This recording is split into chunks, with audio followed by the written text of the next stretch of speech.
আমরা এই বিশ্বের বুকে গর্ব রঙ্গমহল।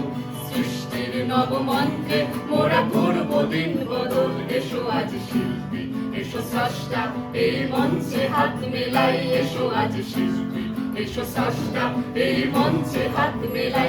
এসেছি নতুন নতুন প্রাণ শোনাতে, নতুন নতুন গান। এসেছি নতুন নতুন প্রাণ শোনাতে, নতুন নতুন নতুন গান। আমরা এই বিশ্বের বুকে গর্ব রঙ্গমহল। সৃষ্টির নবমন্ত্রে মোরা করব দিন বদল। কলকাতার গ্রুপ থিয়েটারের চর্চা বহু যুগের। এই আধুনিক শহরেও থিয়েটার চর্চায় ভাটা পড়েনি একটুও। শহর এবং শহরতলি মিলিয়ে থিয়েটার দলের সংখ্যা কম নয়। কলকাতা বহুস্বর, তেমনই এক থিয়েটার গ্রুপ। এবছর ৯ পা দিল এই নাট্যদল। বিশিষ্ট নাট্যবিদ কুমার রায়ের প্রয়াণ দিবসে দলের জন্মতিথি হিসেবে উদযাপন করেন সদস্যরা। সম্প্রতি দক্ষিণ কলকাতার এক ঠিকানায় উদযাপিত হল কলকাতা বহুস্বরের জন্মদিন।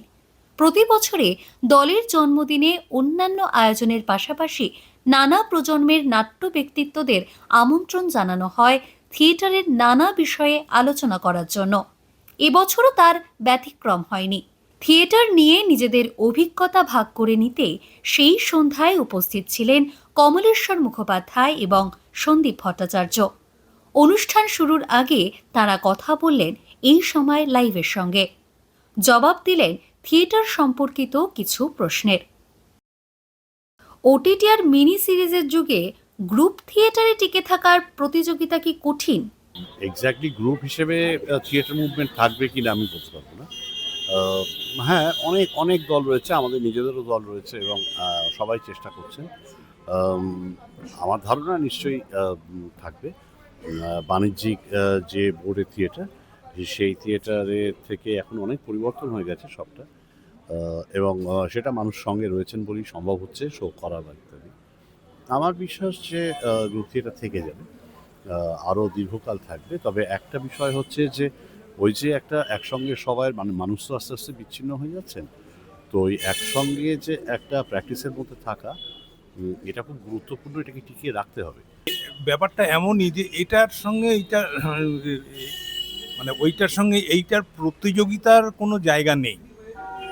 থিয়েটারটা হচ্ছে একটা বেস।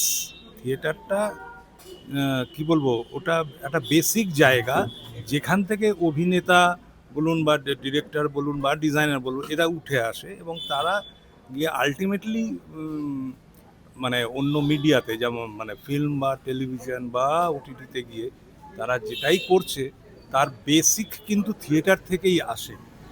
সুতরাং কম্পিটিশান ব্যাপারটা এখানে ওই তুলনামূলক ব্যাপারটা আনাটা উচিত নয়, কারণ এটার মাধ্যমটা আমি যদি বলি যে মানে ফিল্ম বলুন বা টেলিভিশনটা যেমন ঘরে ঘরে পৌঁছে যায়, থিয়েটারটাকে আমাদেরকে নিয়ে যেতে হয়, তাদের কাছে আমাদেরকে নিয়ে যেতে হয়।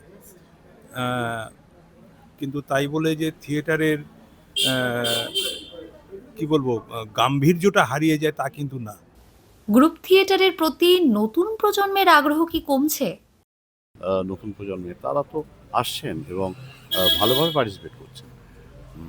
অবশ্যই একটা বিষয় আছে, সেটা হচ্ছে একটা অর্থনৈতিক অসংশয় থাকে, কিন্তু সেটাকে টপকেও তো আসছেন, সে প্যাশনের জন্য আসছেন। মানে আমি আমাদের দলও দেখছি, অন্যান্য সব দলেই দেখছি। স্বাভাবিকভাবে একটা মানুষের জীবন নির্বাহ করার একটা ব্যাপার আছে, জীবিকার ব্যাপার আছে। তো সেই জন্য হয়তো বাইরে কাজ করতে হয় বা অনেকেই চেষ্টা করেন যে কিভাবে থিয়েটারের জীবনটা বাঁচিয়ে রাখা যায়। কিন্তু আমি একটা বিষয় দেখেছি, সেটা হচ্ছে থিয়েটারের সঙ্গে একবার যুক্ত হয়ে পড়লে অন্যান্য মিডিয়া যতই হাতছানি থাকুক না কেন, ওই ঘুরে ঘুরে মানুষ আবার থিয়েটারের কাছে ফিরে আসে। এখন না ওই গ্রুপ থিয়েটারের কনসেপ্টটা খুব একটা আছে বলে আমার মনে হচ্ছে না। কারণ গ্রুপ থিয়েটার যে কনসেপ্ট নিয়ে তৈরি হয়েছিল সেইটা এখন আর নেই। এখন হয় ভালো থিয়েটার, না হলে খারাপ থিয়েটার। আর ভালো থিয়েটারের চাহিদা সব সময়তেই আছে এবং আমি তো দেখছি যে না এখানে মানে আমি বলছি যে কলকাতা শহরে ইয়াং জেনারেশনের মধ্যে একটা ক্রেজ আছে থিয়েটারে আসার, কারণ তারাও বুঝে গেছে যে আমাকে যদি আলটিমেটলি ফিল্মে যেতে হয় তাহলে অ্যাক্টিংটা শিখেই আসতে হবে। সেই জায়গা থেকে আমি বলবো যে এইখানে থিয়েটারে একটা ফ্লো আছে। আমি মফস্বলের কথা, মফস্বলে কিন্তু চিত্রটা আবার অন্যরকম। থিয়েটার থেকে পর্দায় পরিচিতি পাওয়ার পর কি মঞ্চকে ভুলে যাওয়ার প্রবণতা বাড়ছে? সব কিছুর পেছনেই না একটা অর্থনৈতিক ব্যাপার জড়িয়ে থাকে। আমি যেটা আগেও বললাম যে থিয়েটারে কিন্তু সেই সেই অর্থটা পাওয়া যায় না। হ্যাঁ, বেশিরভাগই সেই ঘরের খেয়ে বনের মোষ তাড়ানোর মতন করে থিয়েটারটা করা হয়েছে, আমিও করেছি আর কি, অতীতে। এবার যখন মিডিয়াতে আসে তখন তো তারা একটা ভালো অ্যামাউন্ট পায়, তো সেইটাকে তো কেউ অস্বীকার করতে পারবে না। এবার সে যদি একটা ভালো কাজ করে ফেলে তখন তার কাছে পরপর কাজ আসতে থাকে, সে কখনোই ওইটা ছেড়ে অবশ্যই যখন অবসর পায় তখন তো থিয়েটার করে। আমি তো বহুজনকে দেখছি, বহুজনকে, ইভেন আমি অনির্বাণ চক্রবর্তীকেও দেখছি, ও তো র্যান্ডাম থিয়েটার করছে। শুধু তাই না, অনির্বাণকেও আমি দেখেছি, আগেও করেছে, এখনো করছে। আমার মনে হয় না, কারণ আমি দেখেছি যে আমি যেহেতু দুটো ভিন্ন মিডিয়ামে কাজ করেছি, তো আমি দেখেছি যারা, প্রথম কথা হচ্ছে যে থিয়েটার অ্যাক্টর্স অবভিয়াসলি প্রায়োরিটি পাবেই কাস্টিংয়ের সময়। এক, দুই, যেটা দেখেছি সেটা হচ্ছে যে বিষয়টা তো ফাইনালি অভিনয়, তো অভিনয়টা তো করতে হবে, সে যে কোনো ফর্মেই হোক না।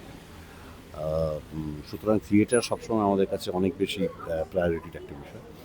আর একটা বিষয় যেটা আছে সেটা হচ্ছে যে যাঁরা থিয়েটার করেন এবং পরবর্তীকালে খুবই প্রতিষ্ঠিত হয়েছেন অভিনেতা হিসেবে, আবার তারা কিন্তু থিয়েটারটা ফেরে, মানে হয়তো ফিল্ম অ্যাক্টর হিসেবে ভীষণ নাম করেছেন বা অন্যান্য মিডিয়ামতে, কিন্তু যারা থিয়েটার থেকে গেছেন তারা কোনো না কোনো সময় সুযোগ খোঁজেন থিয়েটারে ফেরার এবং করেনও। এবং আমার কাছে মানে ব্যাপারটা খুব আশ্চর্যজনক এই জন্য, কারণ তাদের অত্যন্ত বিজি শিডিউল, তার মধ্যেও তারা কিন্তু রিহার্সাল মিস করেন না, প্র্যাকটিসের মধ্যে থাকেন, এটা কিন্তু অভূতপূর্ব। তারি সুরে সুরে বাজে গুরু গুরু, হোক গানে গানে পথ চলা শুরু। তারি সুরে সুরে বাজে গুরু গুরু, হোক গানে গানে পথ চলা শুরু। আজ অন্তর অন্তরে প্রান্তর প্রান্তরে কণ্ঠে ছড়াবো এই গান, ছুটে আয় রে লাবণ্য